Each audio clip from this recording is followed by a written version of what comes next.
Welcome to Results by Design, UX Insights for Business Leaders, the podcast that dives deep into the world of UX design, strategy, and insights.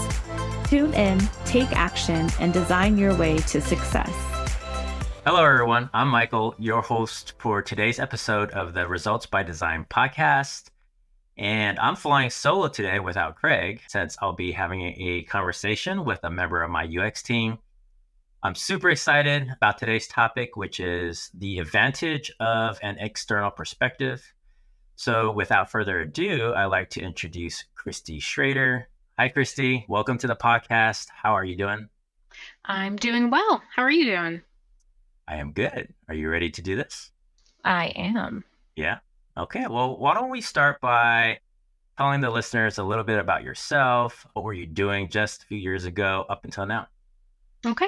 Well, let's see. So before moving into the UX world, I worked as an apparel and accessories designer for about 20 years. I've worked for both large and small corporations, a wide range of products, from outdoor clothing to children's clothing. And it was kind of fun. I even got to design bags and clothes for dogs. How do you feel those unique skills have translated into what you do today? So when I started getting into the UX world, it became apparent that the process of creating apparel is very similar to the methodologies used in UX design. You have a problem to solve for, you create a prototype, you test the prototype against the problem, iterate, and repeat as necessary. So the fundamentals of the apparel design process and UX processes they're extremely similar. And having years of design under my belt, it made my transition a lot easier to UX.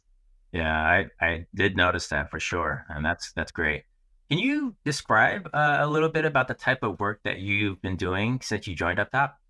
So the majority of my work has been on a long form project with the same client for about 2 years. The work is based around kind of several interconnected work streams. So it's been multiple segmented projects over a longer period of time. And what we're doing is working to improve a small but dense part of a customer flow for a global e-commerce company. Some of the solutions we're trying to solve are integrating business needs that don't completely align with what makes the process easiest for the customer. So it's the age-old question of how can we improve the customer experience, but also incorporate business priorities. So let's dive deeper into that for a minute. Balancing business goals with user goals.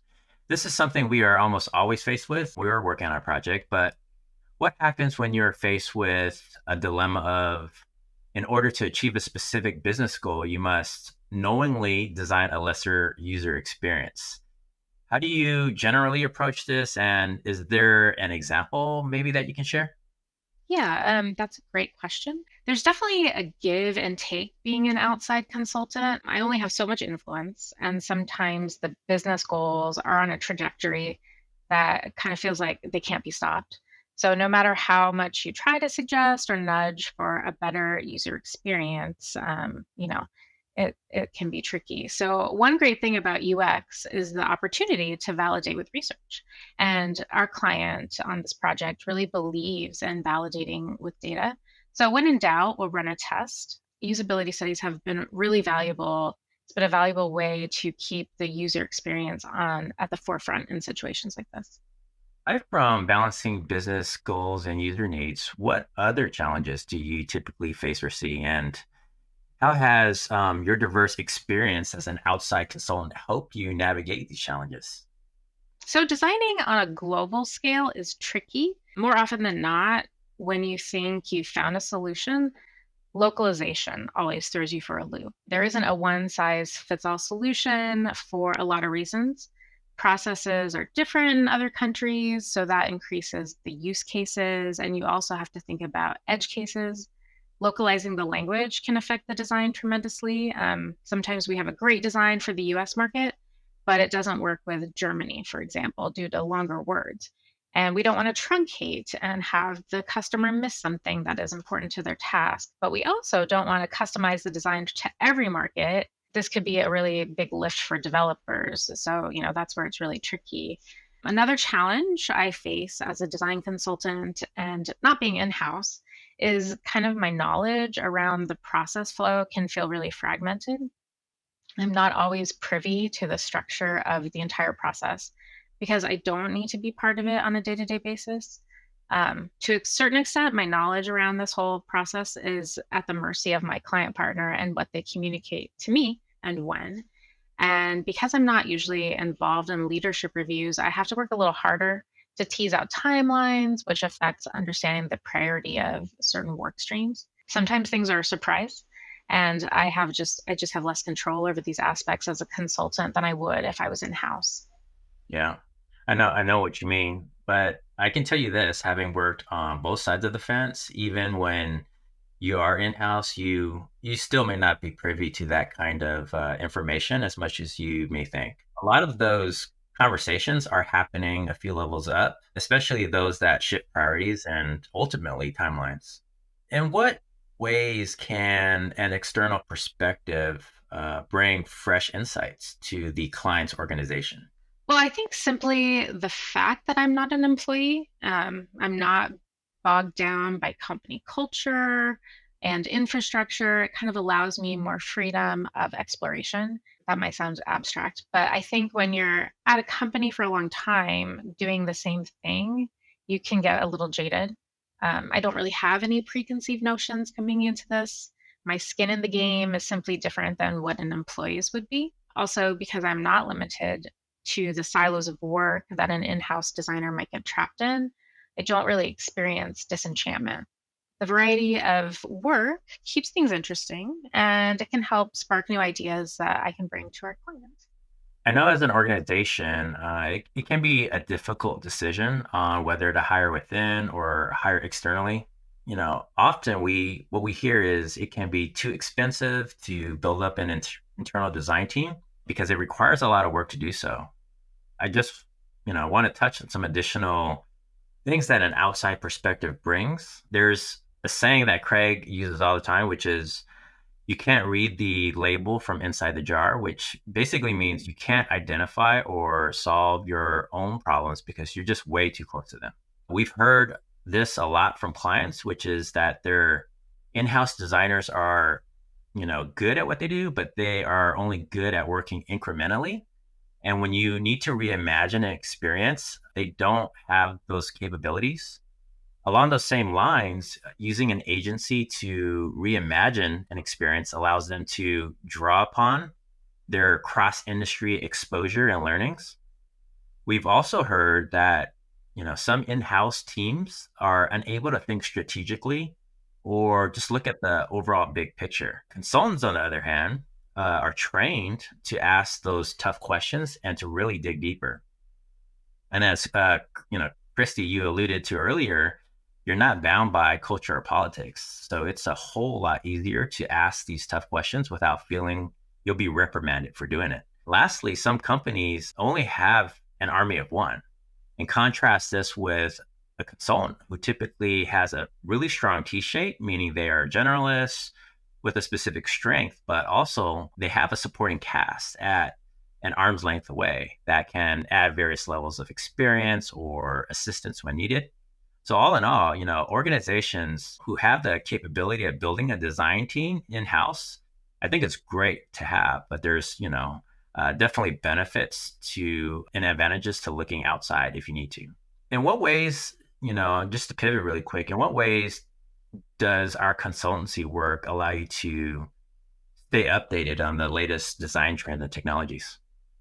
Mhm. Yeah, so the client that I've been working with is very much on the forefront of technology. And in some ways, they're even breaking barriers in their space. So I get to learn vicariously through them about technologies that the company is working on or even just planning on implementing soon. I get to see into their future visions.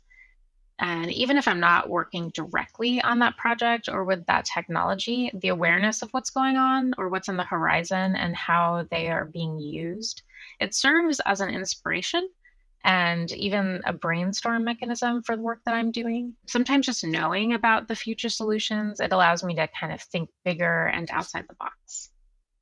I agree. We learned so much from our various client work because they span across industries and applications, and tech is always evolving. I've been doing consultancy work for more than 10 years now, and no day has been the same. And also, no day has been boring. I don't know what you think. Do you agree with that statement? I do actually. I Yeah. would definitely say that. Yeah. Yeah. How can the organization benefit from accessing specialized skills that you bring from working with various clients? Well, I think having a diverse roster of clients means that I can tap into past experiences and leverage other scenarios to be more strategic. I'm not working in a vacuum on one type of scenario. Absolutely agree with this point. Can you describe an occasion where you might have brought an idea to the table that was cross-pollinated from another project that either you or someone else at the agency had worked on? I would say that research is definitely something that has been cross pollinated. Later today, actually, I'm sharing a research study from a past work stream with another designer who is working on a different but related project. Last May, we did a study around some of the design components, and the findings are still relevant. And the findings can help validate some of the visuals that my colleague has been working on. So it does feel good to be able to help in that way. And as you know, internally, we have a regular cadence of design team meetings, and we all share what we're doing. And if we need more eyes on something, we can leverage our colleagues' experience to help solve an issue. Or at the very least, it's a good way to get some brainstorming out of it. Yeah, that's great. Going back to some of the challenges that we touched on earlier in the conversation, how do you handle sudden changes in project requirements or shifts in design priorities? Mm. This is a very timely question. This week, in fact, I was on one trajectory, prepping for a usability study, planning my script, creating prototypes around a certain design. But due to internal reviews, that the objectives and focus have to shift. So in cases like this, I think it's about working with your client partner, figuring out priorities when a shift happens, and remembering that ultimately you are working for them. I need to make sure that I understand the impacts of the shift. I understand the reprioritization that needs to happen, and that they also understand the impact of the shift from a workload perspective. I would say communication is very important when there are big changes in a project. I like to keep expectations realistic. That's really important in a long form project like this because the pacing of work is important, even just for my mental health and managing their expectations of what can be accomplished in a given time. Yes, I agree. Communication is very important, and it is very important as well to set expectations up front. How do you how do you build and maintain strong relationships with clients as a design consultant? Well, I think, I want them to feel that their needs are being met, that they're being heard, and that they are receiving quality work. Since I'm not privy to their schedules, as I mentioned earlier, I also don't want to apply too much pressure about weekly meetings. I know things come up for them and that they have other things going on that I don't know about. But on the flip side, establishing a regular cadence of communication is really important to make sure the project is pacing properly and in the right direction. So we have an established day and time for a weekly call. So there's security in that, knowing that communication is almost guaranteed once a week. We've actually had some trial and error figuring out the best way to communicate feedback and the best way to track tasks. But it seems like we have a solid system now, but it did take a little bit of time to get there. I think willingness to be flexible is important. Rigidity in this case doesn't help anyone, but there is something to be said about boundaries as well. There's a fine balance there, but I think that balance ultimately helps keep the relationship respectful and productive. Yeah. Flexibility is an important trait to have for an agency, and an agency partner relationship with boundaries breeds respect and productivity. Definitely agree with that. Well, This was a good peek into your world, Cristie, and I really enjoyed the conversation, and I hope you did as well. Maybe you could come back next time. We'll do this again. Sure. Yeah. Okay. Well, this is it for today's show. Join us again next time as we explore innovative approaches to enhance your products and services, optimize customer interactions, and ultimately drive success for your organization. Tune in, take action, and design your way to success. Thanks for tuning in to Results by Design. If you liked this episode, be sure to like, share, and subscribe to our YouTube channel. We are also playing on all your favorite audio streaming podcast platforms, so stay connected and join us for the next one. Results by Design is brought to you by UpTop. Our mission is to equip business leaders like you with the knowledge and tools needed to leverage UX methods and strategies to achieve tangible business outcomes and create lasting value.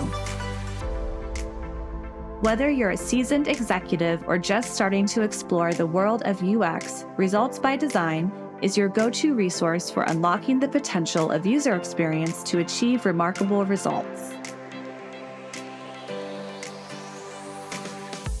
Tune in, take action, and design your way to success.